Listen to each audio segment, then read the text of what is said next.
연립방정식을 한번 들어가 보도록 하겠습니다. 저번에 3, 4차 방정식에 대해서 가볍게 이야기를 했었는데요.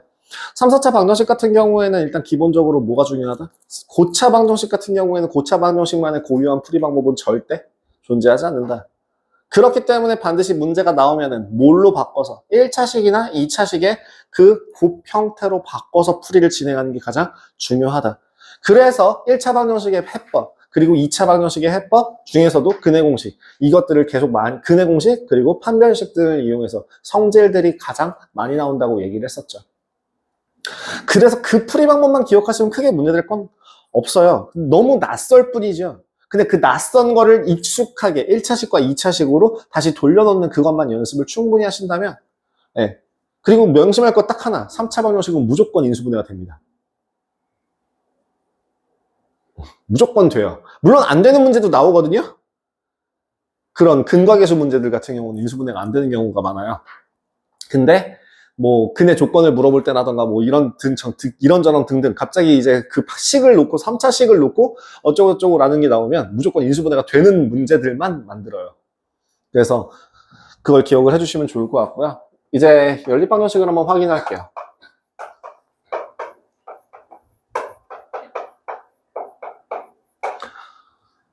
연립방정식의 기본적인 해법, 2학년 1학기 때 배웠던 해법은 뭐라고 했었죠?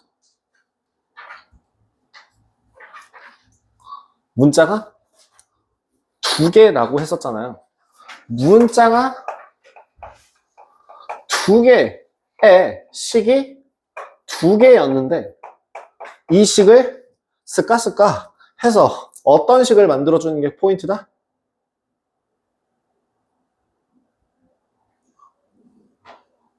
문자 한 개와 식으로 이루어진 식으로 바꿔주는 과정. 즉 문자를 하나를 없애주는 연립방정식의 기본적인 가장 중요한 해법은 뭐였다? 문자를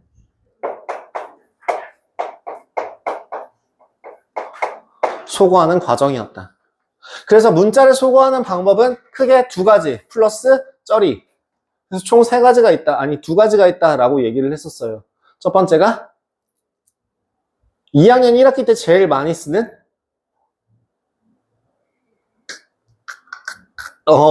숨 넘어갈 뻔. 자, 가감법. 그리고 대입법이 있죠. 그리고 기타 등등 쩌리라고 해서 몰라도 된다라고 얘기했던 등치법이라는 게 있습니다. 등치법이 뭔데요? 라고 하면은 이거라고 얘기했었어요. y는 2x 플러스 4 y는 3x 더하기 2 라고 할 때 이거 어떻게 연립해? 라고 하면 2x 더하기 4는 3x 더하기 2요. 이게 등치법이에요. 네, 끝.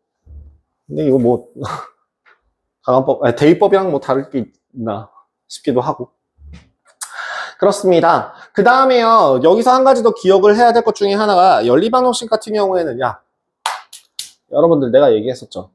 문자가 두 개인 식은 반드시 뭐가 생겨요?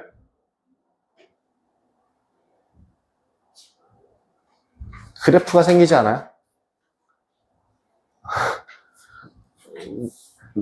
이거 2학년 1학기 과정이에요. 미지수가 두 개인 1차 방정식은 결국엔 어떠한 형태를 나타낸다. 직선의 형태를 나타내는 그래프를 그릴 수 있게 된다. 그렇기 때문에 그 문자가 두 개인 1차 방정식을 다른 말로 뭐라고 부른다? 직선의 방정식이라고 부른다. 라고 얘기하면서 1차 함수는 직선의 방정식이다. 라고 얘기했었어요. 거기에다가 이제 두 번째, 그래서 그런 문자가 두 개인 1차 방정식 두 개를 엮어서 놓은 걸 연립 1차 방정식이라고 하는데, 그럼 그 연립 1차 방정식에서 이 그래프 위에 있는 점들과 그 그래프 위에 있는 점들이 동시에 만족하는 점, 즉 무슨 얘기예요? 교점을 구하는 과정이라고 얘기할 수 있었죠. 그래서 연립 방정식의 해라고 하는 거는 뭐랑 똑같다라고 얘기했죠? 교점이랑 똑같다고 얘기했었어요. 그래서 교점의 개수를 구하여라 라는 말을 바꿔서 해 개수를 구하여라 라는 걸로 생각할 수도 있고, 그 다음에 뭐 해 부호를 뭐 결정하는 거 뭐 두 개, 뭐 교점이 둘 다 뭐 양수에 있고, 아, 그럼 부근의 해가 양수에 있구나. 라는 식으로 이 해와 교점이라는 건 항상 같은 느낌으로 가주셔야 됩니다. 이왕 수업 시작했으니까 지금 쉬는 시간 조금, 따로 드릴게요. 자, 그래서 연립 1차 방정식 같은 경우에는 정말 단순하게 가간법과 대입법을 이용하면 되는 게 확실한데요. 그러면은 이 연립 2차 방정식 같은 경우에 여러분 그 개념 원리 한번 볼게요. 어디죠? 저기 미지수가 두 개인 연립 2차 방정식 175페이지에 있는 내용들이었어요. 여러분들 정리 혹시나 제가 그때 설명 안 한 내용을 더 설명한다면 추가적으로 더 내용을 적어주세요. 뭐 대부분 거기서 했었던 내용일 겁니다만.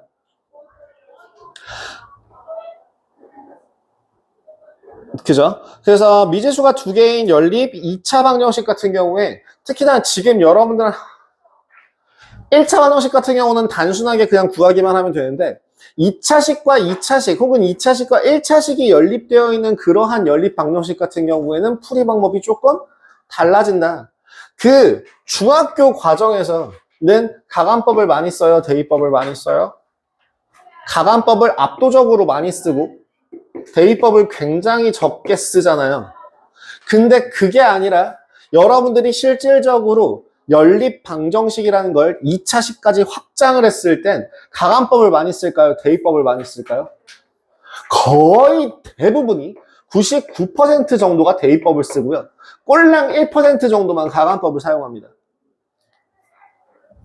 왜요? 이제부터 설명드릴게요.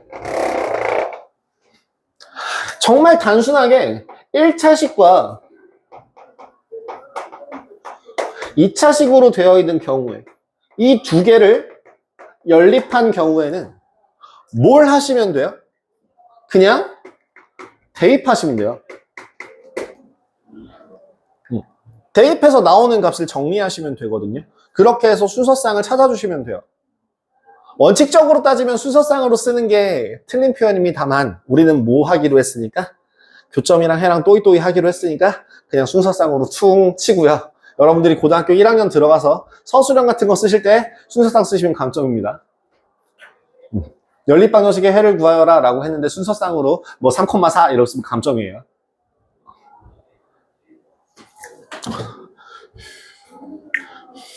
자, 그러면 이제 2차식과 2차식에 대해서 얘네들을 연립하는 과정은 풀이 방법이 제가 딱 정해서 이 순서만 기억하면 돼 라고 얘기했었는데 그 순서 까먹으셨죠? 그래 놓고서 니네 시험 대비 전에 무슨 이걸 했다고 했네 말해. 그죠? 야, 2차식과 2차식에 대해서 연립되어 있는 경우에는 이 순서대로 확인을 하면 된다. 첫 번째, 뭐가 가능하냐? 문자 소거가 가능한가?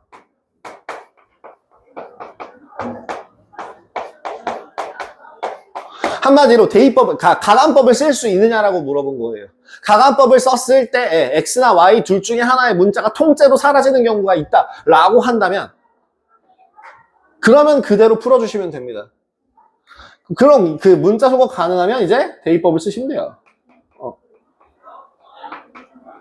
근데 그게 대부분은 안 되겠죠. 그러면 이제 두 번째로 봐야 될 게 뭐야? 2차항 소거라고 말씀드렸었어요. 2차항만, 그러니까 그때부터는 이제 뭘 할 거냐면은 여기서부터 1차식 찾기가 됩니다.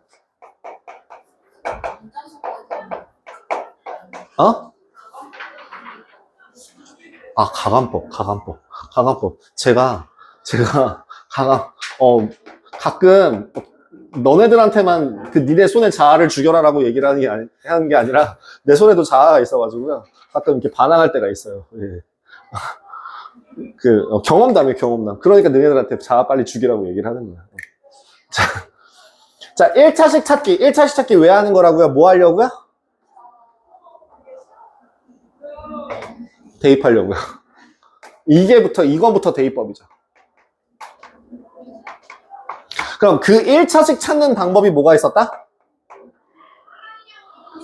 2차항을 소거하는 방법.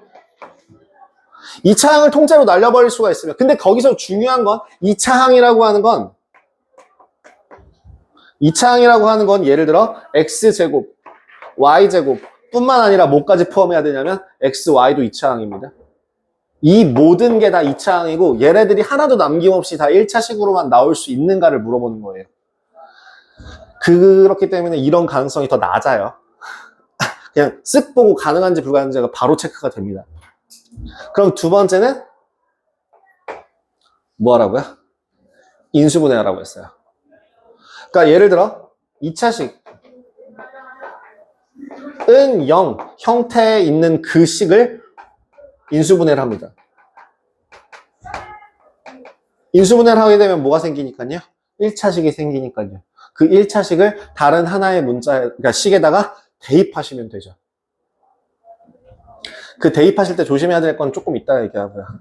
그 다음에 문제. 그러면 만약에 이런 경우는 어때요? 2차식이 0이 아니야. 상수 C1. 그 다음에 여기 2차식이 C2라고 되어 있는 이러한 형태에서는 어떻게 해야 돼요? 는 0이 아니면 인수분해를 해봤자 의미가 없어요. 그렇기 때문에 는 0이라는 애를 또 찾아야 돼요.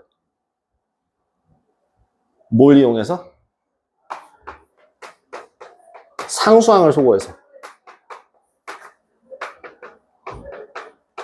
상수항 소거 후에서 2번으로 넘어갑니다. 과정은 그 이후 과정은 똑같습니다. 그래서 이렇게 네 가지 문자 소거가 가능하냐?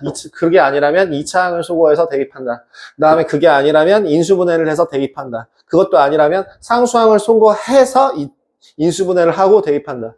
이런 경우 말고는 없어요. 이게 연립 2차 방정식의 풀이 끝이에요. 라고 얘기를 하는데 니네들은 이렇게 잘 못 풀더라고요. 난 분명 이렇게 최대한 요약해서 알려줬더니 선생님 너무 압축을 해서 압축이 안 풀려요. 라고 얘기를 하는 경우들이 가끔 있더라고요. 그 다음에 이제 여기에서 변칙 과정으로, 변칙식으로 하나가 뭐가 있냐면요. 예외적으로, 예외. 대칭식이 있습니다. 대칭식이라는 게 뭐라고 얘기했죠? x와 y의 개수와 차수가 완벽하게 동일해서 그 문자 둘의 자리를 바꾸더라도 식의 값이 전혀 변하지 않을 때 그 둘을 서로 대칭이다 라고 얘기하고 대칭식이라고 합니다. 그럼 그 대칭식일 때는 x 플러스 y라는 애를 내가 uv 썼더니 맨날 니네 글씨 이상하게 썼다고 뭐라 하더라고요. a로. 그 다음에 xy라는 애를 b로 치환하기 위해 치환합니다. 그래서 x 플러스 y가 얼마인지 xy가 얼마인지를 찾아주는 연립 방정식으로 바꿔서 푸시면 돼요. 원래는 제가 이렇게 썼었는데 u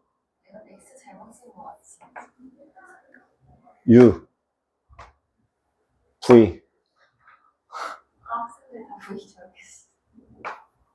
이 필기체 v가 이렇게 쓰는 거니까요. 실제로.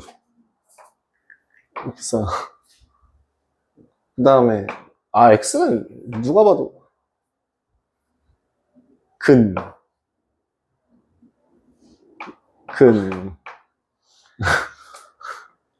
미안. 자 미안하다고. 자 필수 예제 13번은 그러면은 넘어가도 되죠. 뒤에 있는 페이지 한번 쭉 바로 빠르게 확인할 겁니다. 필수 예제 13번, 그럼 이건 뭐에 관한 거예요? 1차식 곱하기 2차식, 그러니까 1차식과 2차식 연립하는 얘기죠. 그 뒤에 있는 내용. 그러니까 이제 뭐 하시면 된다? 그냥 대입하면 된다. 그러니까 쭉쭉 넘어가겠습니다. 필수 예제 14번 같은 경우는 그럼 뭐예요? 뭐가 되는구나. 딱 봤을 때 상수항이 0이 되는 애가 있죠. 그죠? 딱 봤을 때 필수 예제 14번이니까 몇 페이지야 그거? 178페이지잖아. 178페이지 내용을 딱 보자마자 뭐가 되는구나. 인수분해가 되게 생겼구나. 바로 보이지 않아요? 는 0이 보이잖아요.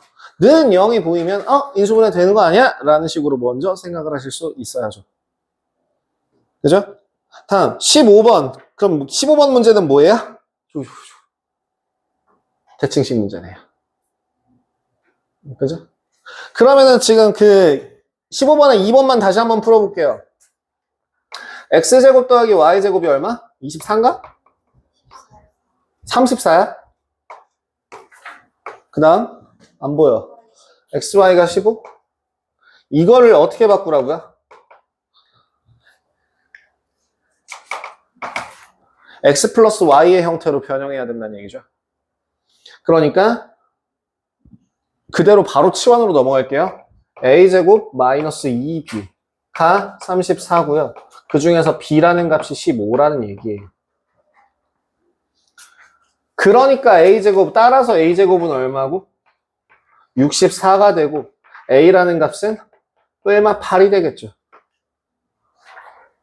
그래서 나올 수 있는 순서상으로 넘어가시면 합이 8일 때 15가 나오는 거, 합이 마이너스 8일 때 15가 나오는 거는 3,5, 5,3, 마이너스 3, 마이너스 5, 마이너스 5, 마이너스 3 이렇게 네 가지 경우를 구하실 수 있을 겁니다.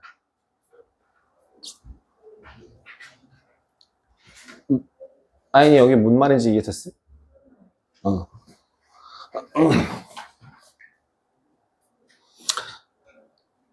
시험 보고 계신 분들께 안내 말씀드립니다. 현재 시간 9시 2분입니다. 제가 여러분들한테 1시간 지키라고 했던 시간에서 13분 남았습니다. 진짜요? 예. 정환이 짜증이 아니에요. 승객 여러분께 안내 말씀드립니다. 약간 그런 말투였긴 한데 어쨌든 13분 내로 마무리하십시오. 최대 시간 5분 더 드립니다. 18분 내로 무슨 수를 써서라도 마킹까지 마무리하십시오. 그게 연습이에요. 자, 필수에서 16번은 한마디만 하고 갈게요. 오직 한 쌍의 해를 가진대요. 야, 2차 방정식에서 오직 한 쌍의 해면 뇌 빼고 중근. 뇌 빼고 중근. 그죠? 바로 넘어갈게요. 필수에서 17번 끝. 인수분해가 되지 않은 연립 2차 방정식이라고 되어 있는 특강 부분. 그 특강 부분 같은 경우가 이거죠. 지금 그 특강 1 보면 바로 2차항 없어지게 생겼다. 그지? 그래서 2차항 소거 가능? 그죠? 그다음 두 번째. 그러면 특강 2 같은 경우에는 2차항 소거 가능? 안 돼. 상수항 소거, 인수분해 가능? 안 돼. 그럼 뭐 해야 돼? 상수항 소거. 그죠? 이렇게 세 가지 순서에 의해서 생각을 해주시면 된다는 얘기예요. 상수항 소거를 하기 위해서 위에다가 얼마, 3을 곱하고 아래다가 4를 곱해서 계산을 해서 식을 만들어 주시면 된다는 얘기겠습니다. 연립방정식과 관련돼서는 이 정도로 마무리하도록 하죠. 별 내용 없습니다. 그죠?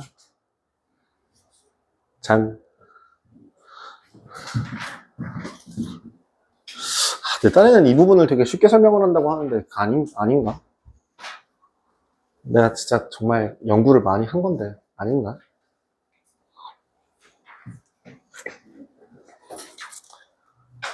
근데 실제로 이 네 가지 순서대로 해라라고 했을 때 진짜 네 가지 순서대로 이 네 가지 순서를 까먹는 애들이 대부분이더라. 왜지?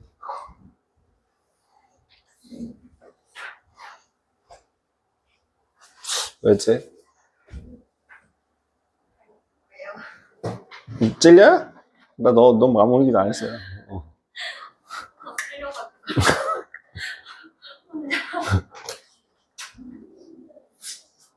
자, 두 번째 봅시다. 공통근.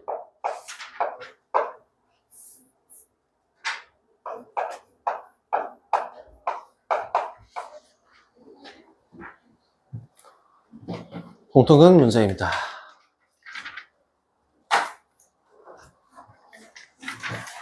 자,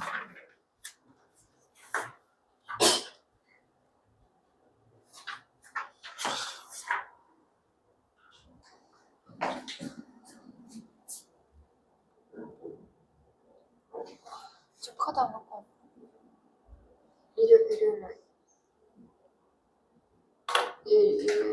일요일 날 데스크 쉴 텐데. 아, 여기 키오스크에서 하면 되니까. 어머니한테 얘기하세요. 엄마가 안 주신 거예요? 엄마한테 카드를 안 받았어요. 이건 무슨 말이니? 아까 전화하셨는데 저한테 카드 주면 까먹었어요. 근데 그 상황을 까먹고 또 연락을 하신 거예요? 이거, 근데 저희 어머니가 데스크에다 전화를 해서 결제할게요라고 했는데 저한테 카드 주면 까먹은 거예요. 그중에 그런 거죠? 다 했어? 자, 공통분 문제를 한번 보도록 합니다. 자, 공통분 문제라고 하는 거는 되게 단순합니다. 어떤 식을 정리했을 때 얘는 A, B라는 형태로 나오고 어떤 식을 정리했더니 이 식이 만약에 A, C는 0이라고 하는 형태가 나온다면 바로 어떤 애를 A라는 식에 대한 공통근이 생기는 거죠. 자, 그럼 여기서 한 가지 문제. 그렇다고 한다면 만약에 그 fx에서 gx를 뺀다고 할지언정 뭐가 생겨요? A라는 애는 사라져요, 안 사라져요? 안 사라진다라는 게 가장 중요한 키 포인트입니다. 그래서 공통근의 풀이 방법은 딱 하나예요. 이 창 속어요. 그냥 이 창을 날려버리면 됩니다. 날려버리면서 일단 고민이 시작됩니다. 물론 무학인 경우 제외하고 인수분해가 되는 경우를 제외하고. 자, 그래서 거기 공통분해 구하는 방법 첫 번째 인수분해를 이용하는 방법, 두 번째 최고차항 또는 상수항을 소거한다라고 했는데 이제 상수항을 소거하는 경우는 거의 본 적이 없어요. 진짜 거의 물론 최고차항 해봤는데 안 되면 상수항을 해야 되고 물론 당연히 그런 건 당연하지만 되는 걸 본 적이 없어요. 그래서 필수예제 18번 같은 경우를 바로 다이렉트로 한번 가보자면 뭐 하라고요? 최고차항을 소거하라고요. 최고차항을 소거하시면 식이 어떻게 돼요? 그래서 k-2 x -2 플러스 k거든요. 인수분해가 무조건 된다는 얘기죠. 그래서 나올 수 있는 거 x가 얼마이거나 또는 k가 얼마이거나 2이거나 근데 여기서 문제 하나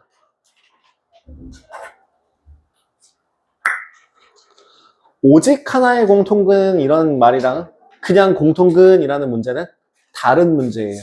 지금처럼 그냥 공통근을 구해라 라고 할 때는 공통근 얼마야? -1이야. 그러면 첫 번째에서 공통근이라고 하는 그 값이 -1을 대입해서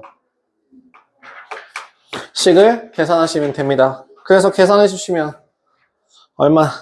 -1의 제곱 더하기 k 곱하기 -1 -2는 0. 계산하면 k의 값은 -k가 1이 되고 k는 -1이 되죠. 두 번째 케이스, 두 번째 어떤 경우?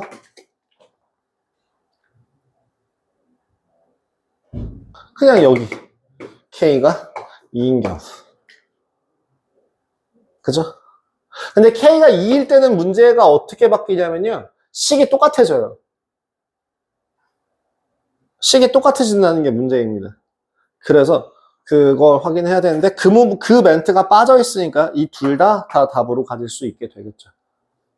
그게 공통근 문제였습니다. 그래서 그 219번 같이 오직 하나의 공통근을 갖도록 이라는 그 219번 멘트에서 오직 하나의 공통근을 갖도록 이라고 한다면은 이 주황색 케이스 같은 경우에는 되는 거야, 안 되는 거야? 안 되는 거라고요. 두 식이 똑같아지면 안 되니까요.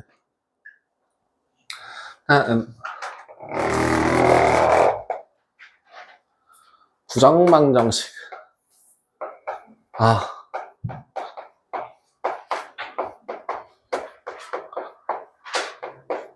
그 명언을 남기셨던 그 선생님이 진짜 헛소리도 되게 잘 하시는 편이신데 그 명언을 남기셨다라고 얘기했던 게 그거잖아요. 문자가 사라지면 뭐이 범위를 남긴다? 그 얘기를 했던 그 사람이, 이걸 저희 앞에서 살 때, 아빠의 정이 느껴지는 방정식은 절대 아니라고 뭐 헛소리를 해가지고요. 맙소사. 내가 한 거 아니에요.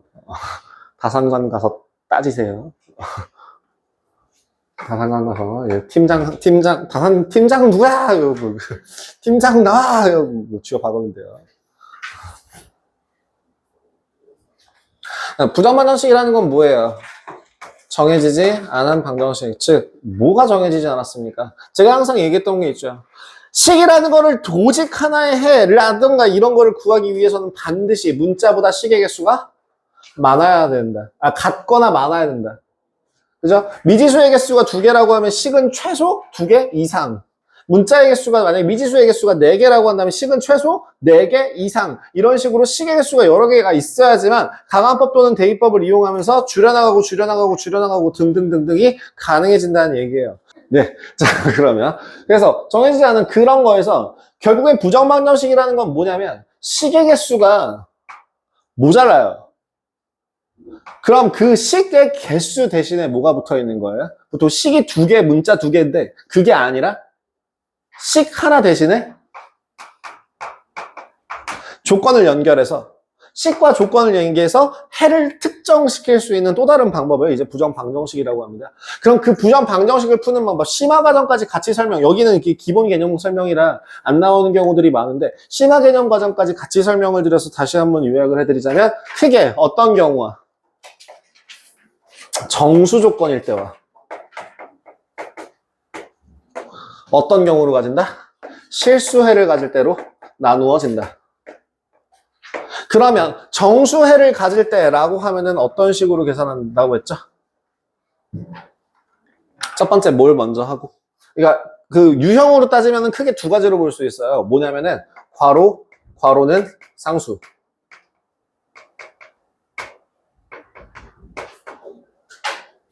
이렇게 식을 정리하는 경우가 95% 정도 되고요. 나머지 5% 변칙 문제 중에서는 이런 것도 나옵니다. 제곱 더하기 제곱은 상수항.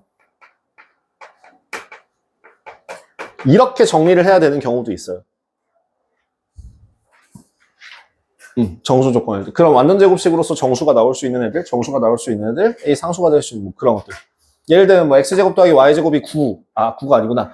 8. 8도 안 돼. 10이라고 할 때. x제곱 더하기 y제곱이 10이라고 하는 xy가 정수해를 가지는 건 몇 개 있어? 라고 물어보면 내 쌍밖에 없어요. 그죠? 1, 3, 1, 마이너스 3, 그 다음에 마이너스 1, 3, 마이너스 1, 마이너스 3 이렇게 4가지밖에 없고요. 8개가 있군요. 뒤집어서 3, 1, 3, 마이너스 1 이렇게 해서 8개의 해가 나오겠죠. 그렇게 특수한 경우도 가끔 있습니다. 근데 얘는 거의 안 나와요. 오히려 얘가 더 쉬워요. 그래서 얘를 정리하는 방법이 뭐였다 그랬죠? 제일 첫 번째 뭐하고? 뭐 하라고? 내림차순 정리.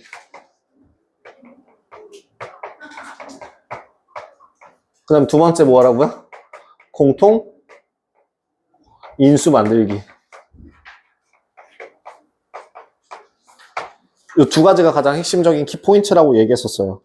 예를 들어 지금 문제에서 거기 뒤에 있는 거 한번 확인할게요. xy 마이너스 y 마이너스 3 마이너스 x제곱은 0을 만족시키는 양의 정수 xy의 값을 구하여라. 인수분해 할 때랑 동일하게 생각하시면 됩니다. 인수분해 할 때 문자가 여러 개의 식의 인수분해는 무조건 어떤 문자를 선택해서 차수가 작은 걸 선택해서 그럼 이 중에 x를 선택해서 y를 선택해서 내림차순 정리를 하고 상수항을 넘기고 나면 그 다음 뭘 해요? 이 뒤에 상수를 더하거나 빼줌으로써 공통인수를 만들 수 있는 경우를 찾아줘야 되죠. 즉 x-1이라는 공통인수를 만들기 위해서 얘를 뭐로 바꿔주면 딱 이쁘겠다? x제곱 마이너스 1로 바꾸면 되겠죠. 그러기 위해서 양변에다가 1을 더한 거죠. 그러니까 x-1 곱하기 y 더하기 마이너스구나. 마이너스 x 마이너스 1 요렇게는 4라고 나오게 되는 거죠. 이렇게 인수분해를 하고 나서 이제 그거에 맞는 정수해 조건을 찾아주시면 됩니다. 아까 얘기했죠? 네임펜 정리, 공통인수 만들기. 정수는, 상수는 꺼져. 네, 옆으로 넘기시면 돼요. 두 번째, 실수해일 때는 주로 사용하는 방법이 뭐라고요?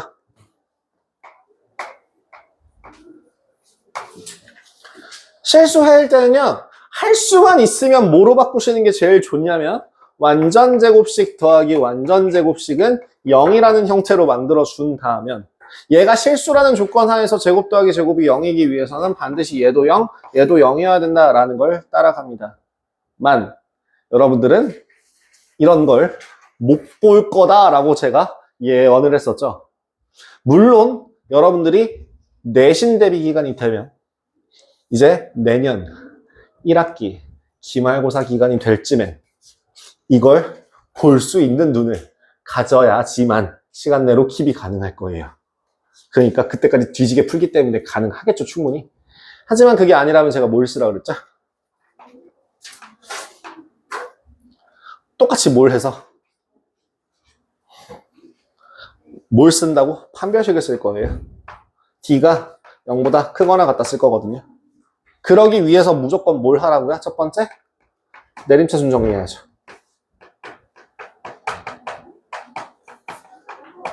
그 다음에 범위를 찾아주고, 그 다음에 세 번째, 그 대입을 해서 식을 마무리하시면 됩니다. 무조건 돼요. 되기는 해요. 근데 단지 이 위에와 아래와의 차이점은 시간 차이가 좀 많이 나요. 그래서 여기서 보여드릴 수 있죠. 20번 다시 한번 보고 갈게요. x제곱 마이너스 2xy 더하기 2y제곱 더하기 2x 더하기 2는 0이라는 식에서 완전 제곱식이 혹시 보이십니까?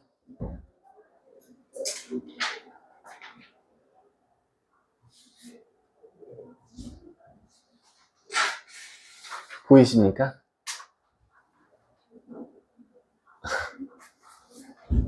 보통 일반적으로 안 보이긴 할 거예요. 보이나? 보이냐? 1, 2, 2, 1, y, 2y, 4, 4, 2. 되려나? x-y, y제곱 2의 x 플러스 안 되는데? 그러면은 그럼 이거는 되나? x 더하기 1 마이너스 2xy 더하기 2y 제곱 더하기 1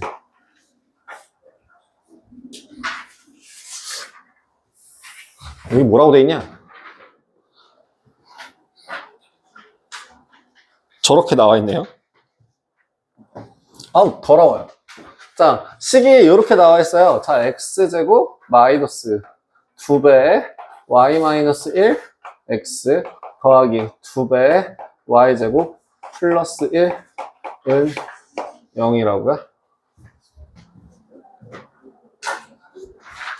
그래서 얘를 가지고 식변형을 들어가요.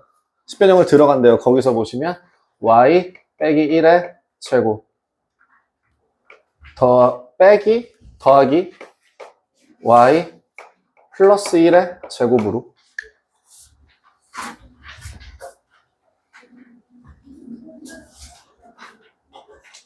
이거 맞지 않아요? 근데 이제 거기서는 또 다른 방법을 사용했네요. 그래서 2y 제곱을 더하고 뺐어요. 그럼 이 부분까지가 완전 제곱식으로 써먹을 수 있대요. 그래서 x 마이너스 y 더하기 1의 전체 제곱 얘도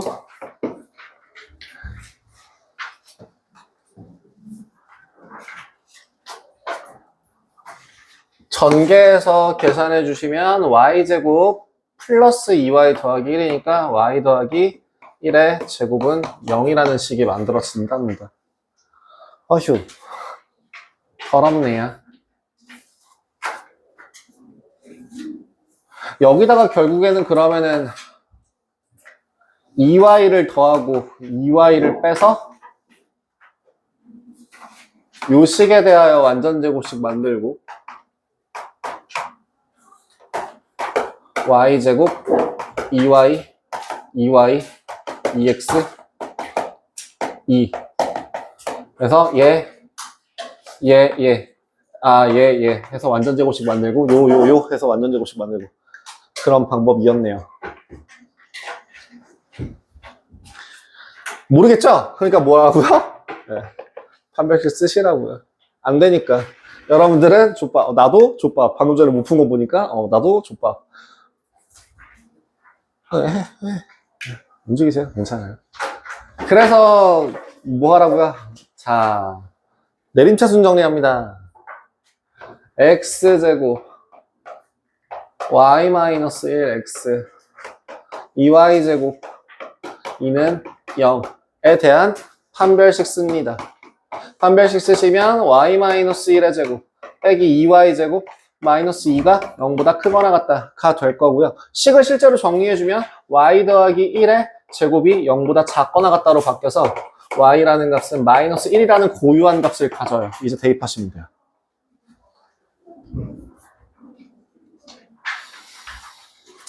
그래서 대입을 해보시면은 아마 x의 값이 마이너스 2가 나올 겁니다. 그래서 안 보이니까 뭘 해라? 판별식 써라. 근데 이제 그거는 사실은 그래서 그냥 무조건 뇌 빼고 판별식 쓰고 뇌 빼고 판별식 쓰고 하는 거는 절대 추천드리진 않고요. 반드시 뭘 해보고 식변형 해보고 그놈의 식변형. 우리 아이들이 싫어. 우리 아이들 우리 아이들 술안주에 아빠 간식으로? 뭔 소리야, 그게. 그런 거 있지 않나? 그런, 이제 식변형. 네. 그래서 그 식변형 같은 경우에는 꼭, 진행을 해주셨으면 좋겠습니다. 연습 많이 하셔야 돼요. 그래서 수상 부분에서 식변형이 되게 자연스러워지면은 그 이후 과정 같은 경우가 좀 되게 말랑말랑하게 부드럽게 적용할 수 있습니다. 그래서 내가 수학학원 일을 처음 시작할 때 여러분들한테 내가 처음 가르쳤던 애들한테 되게 못할 짓을 했던 것 중에 하나가 뭐였냐면 야, 니네 선행이 중요해. 선행부터 봐. 라고 한 말을 난 아직도 후회해요. 지금 걔네들이 지금 대학교 2학년인데 아직도 후회해요. 뭐 해 먹고 사는지는 잘 모르겠는데. 그러니까 삼수생일 수도 있어요. 근데 거기다가 심지어 걔네들이 그 고등부로 올라갔을 때 고등 선생님이 진짜 질 떨어지는 수업하기로 유명한 그냥 자기 패턴으로 그러니까 좀 이렇게 뒷담화를 해도 되는 정도의 퀄리티를 하는 선생님이었어서 걔네들이 고등학교 1학년 때 선생님이 엉망진창이어가지고 그러니까 심지어 고등부 팀장이었어 그 사람이. 그래서 고등부 팀장이었는데 1학년 인원 제일 많을 때 애들을 다 받아서 반토막 내놓고 위로 올리고 반토막 내놓고 위로 올리고 애들은 다 바보 만들고 내가 제일 싫어하는 거 외워 풀어 외워 풀어 외워 풀어 이건 이렇게 풀어 저건 저렇게 풀어 자기 막 그 풀이 방법 만들어냈다고 애들 다 바보 만들고 이 유형은 이런 풀이 방법이 있다 이 유형은 이런 풀이 방법이 있다 제가 제일 싫어하는 거 누가 그따위로 가르쳐. 그러니까 수능에 대한 일말의 여지를 꺾어버리는 문제 해결력을 똥으로 만드는 그 못된 선생님이었어요. 그 선생님한테서 고등과정을 배웠으니 애들이 뭐라고 했을까 궁금하네요. 자, 수업 한 시간 정도 지났는데요. 여러분들 제가 1차 부등식에 대해서만 간단하게 설명하고 끝낼게요. 어디까지 할 거냐면 201페이지까지 진행할 거예요. 되게 가볍게 1차 부등식에 대해서만.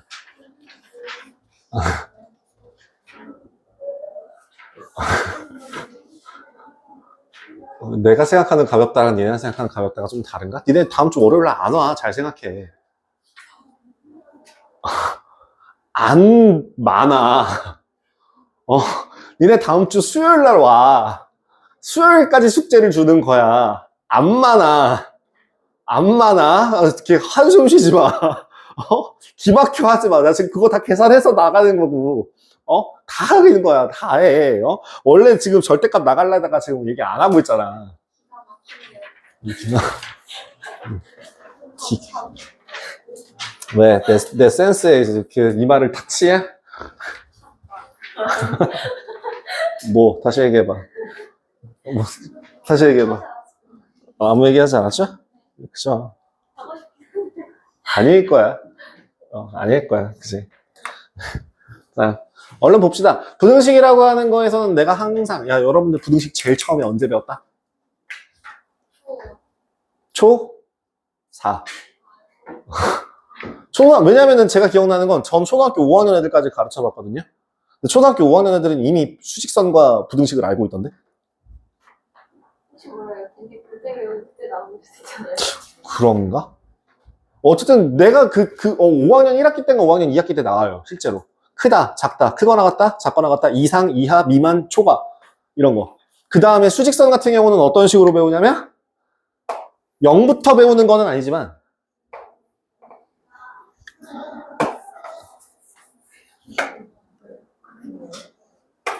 이렇게 배워요. 이게 초과. 맞아요. 그래서 중학교 때 이렇게 위로 그리고 신기했어요. 얘가 이상. 이런 식으로 배웠잖아요. 초등학교 5학년 때. 그죠? 예, 있었어요. 네가 구분을 못했던 거예요.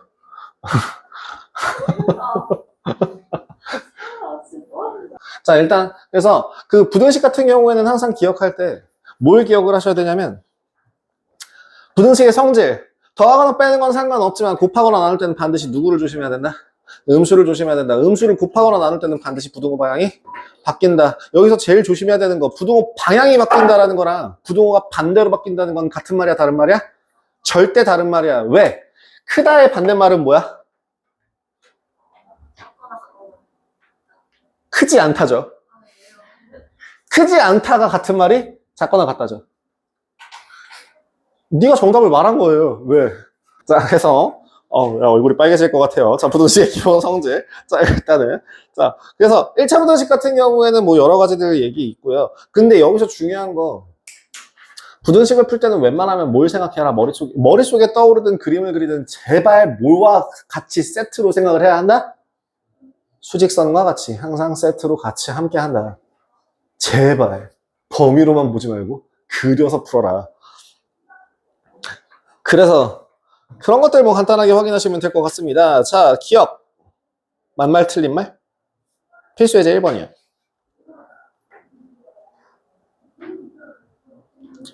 부호가 같을 때는 역수로 뒤집어지면 부등호 방향이 반대로 바뀝니다.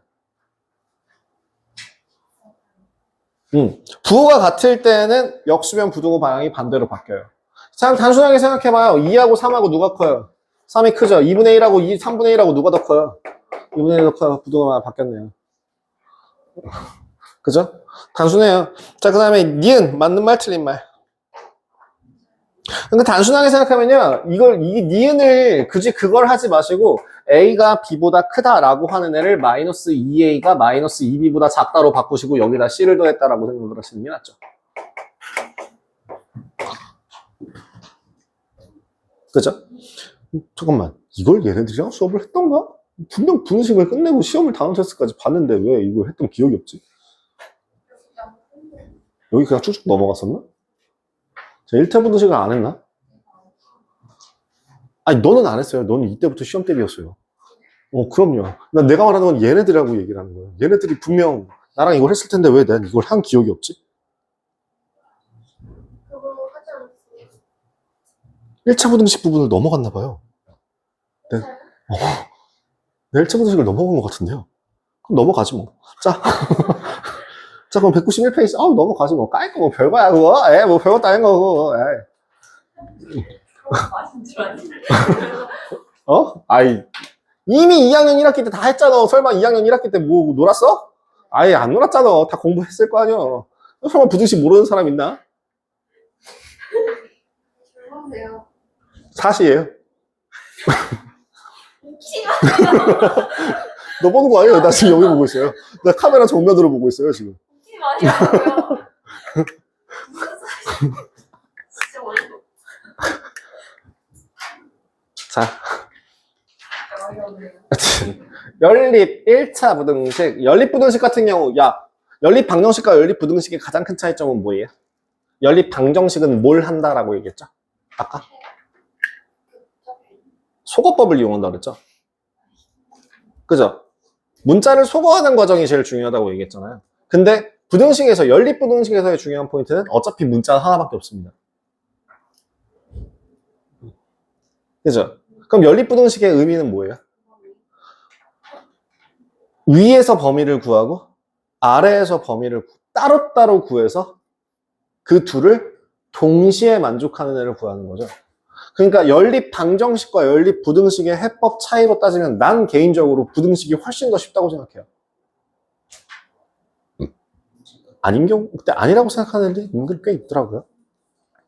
그래서 연립 1차 부등식이라고 되어 있는 거에선 반드시 거기 있는 그 몇 페이지, 192페이지에 2번에 있는 1번 각각의 부등식을 푼다라고 하는 게 제일 중요한 내용이 되겠죠. 그리고 제발 하나의 수직선에 나타낸다. 거기도 표시되어 있네요. 수직선에 나타낸다.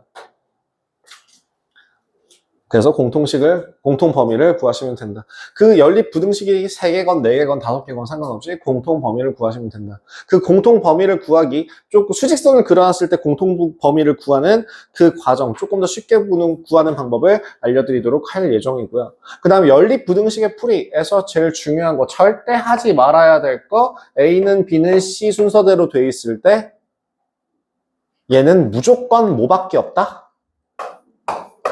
가운데를 2번 쓰는 거 말고는 다른 방법은 다 틀린 식이다 라고 얘기할 수 있어요. 왜? 만약에 A가 C보다 작다라고 하면은 허구에 실제 범위보다 더 큰 범위로 잡히는 불상사가 생길 수 있으니까요. 자, 그래서요. 해가 특수한 경우 뭐 필요 없고요. 저기 그림 보시면은 이거 생각보다 여러분들이 표현하는 방법에 이렇게 쓰는 선생님들도 있고 아닌 선생님들도 있고 실제로 교과서에서는 이렇게 나와 있지 않지만 이렇게 쓰면 보기가 좀 더 편해서요. 뭔 소리를 하고 싶은 거냐면 동그라미 위에는 짝대기를 사선으로 긋고 까만 동그라미 위에는 직각으로 쓰면 구분이 좀 더 쉬워요. 별 차이 아닌데요. 실수를 조금 줄일 수 있는 팁 중에 하나입니다. 별 차이 아니에요. 그래서 이걸 쓰는 선생님들도 있고 아닌 선생님들도 있어서 3번에 대해서 한번 보여드리자면 처음에 x라는 값이 4보다 작고요. 4보다 크고요. 두 번째 3. x라는 값이 1보다 크거나 같네요. 그죠? 그냥 바로 풀었어요. 그래서 수직선에 반드시 나타내라. 누구를? 1보다 크거나 같다와 4보다 크다라는 거에 두 줄이 딱 줄을 걷을 때 두 줄이 생기는 거. 식이 2개니까 두 줄이 겹치는 부분. 어디부터? 4보다 큰 거가 해가 되겠다. 이런 식으로 해를 구하시면 됩니다. 자, 필수예제 4번 마찬가지니까 넘어갈게요. 필수예제 5번 특수한 거라고 해서 푸는 방법이 달라지진 않습니다. 필수예제 6번 뭐 그냥 구해보시면 될 것 같고요. 자, 그래서 지금 여기 있는 필수예제 6번, 7번까지만 좀 한번 같이 확인을 해보도록 하죠. 여기서 필수예제 6번이나 7번 같은 경우 중에서 오히려 난이도가 높은 거는 뭐 어떤 게 난이도가 높냐면 중학교 2학년 심화과정이 난이도가 더 높아요. 왜냐면 여기는 심화과정이 중요한 게 아니라 그거를 중요하게 생각하는 게 아니라 스쳐 지나가는 연립부등식이라는 걸 스쳐 지나가게 하는 그런 과정이기 때문에 오히려 난이도적으로는 2학년 1학기 시험 대비 할 때보다 훨씬 간단하다고 생각하시면 됩니다. 자, 필수 예제 6번 한번 확인할게요. x라는 값은 뭐보다? x라는 값은 3보다 크거나 같고요. 두 번째, 4x가 12 플러스 a네요. 자, x의 범위가 4분의 12 플러스 a라고 하네요. 이렇게 두 개를 연립했을 때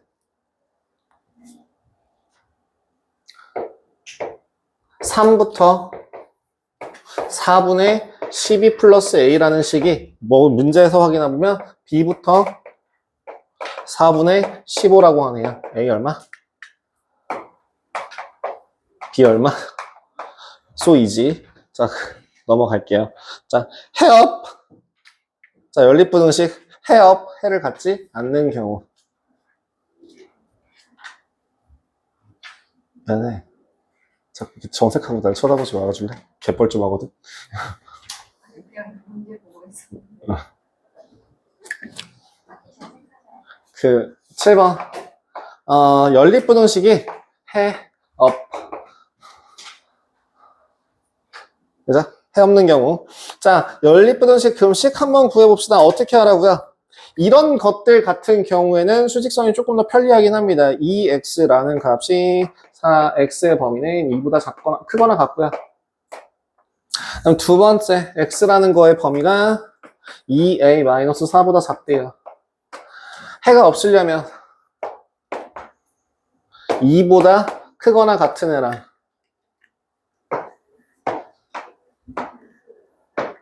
2a-4랑 비교했을 때 겹치는 부분이 있으면 된다, 안 된다?